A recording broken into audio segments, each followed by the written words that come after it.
Hi guys, welcome to Honest, Straightforward Reviews, where you get unbiased and unfunded reviews.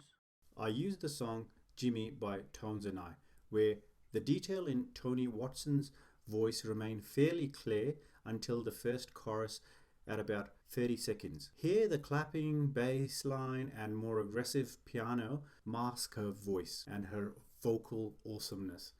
The words are still distinguishable, but you do not recognize the same sense of detail and the slight sense of vibrato as you do with more naturally leaning sound signatures. Bass frequencies augur well for this song, particularly as the extra low note impact focus on the pained reminiscences feeling the song's insight from Tony.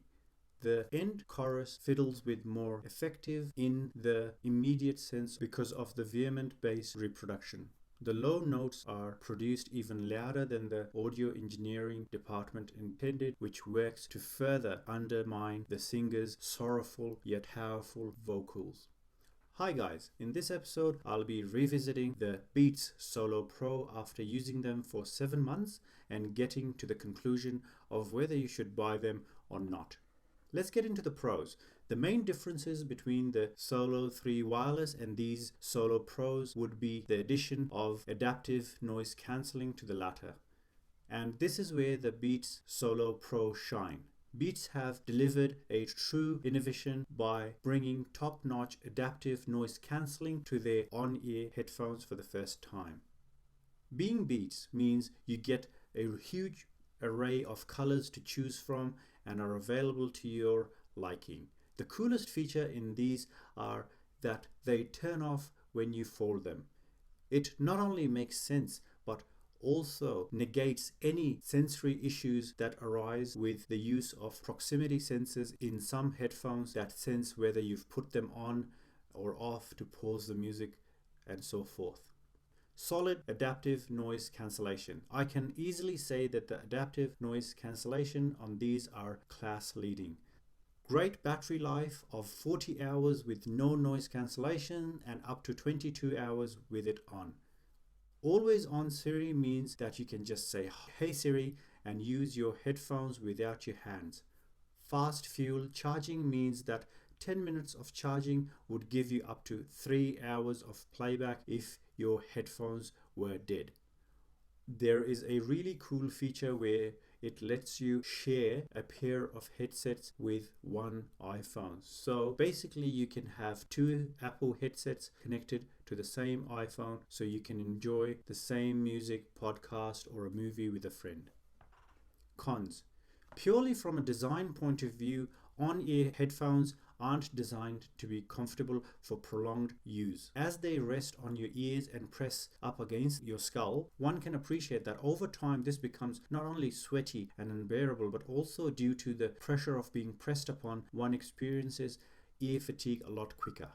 No headphone cable included. In this day and age that a headphone costs so much, yet lack the basic cabling is quite disappointing. However, this has been Apple's way of late, with the new iPhone 12 rumored to not even have earpods or a charging brick. Not having a headphone cable included also means that they have taken the 3.5mm auxiliary port out as well. This is way too pricey for me. I think the price for me is too much for something that is on ear. Something that is neither here nor there. Not for everyone. Kinda in the middle of convenience being your in-ear earbuds and quality being your over-the-ear headphones. Forget about answering phone calls on these Beats. They're absolutely useless. No one can hear you on the other side. For the asking price, this is very disappointing for me.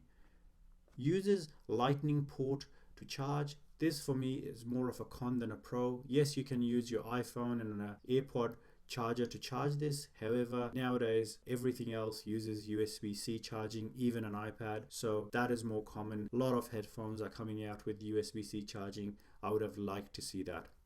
Verdict time.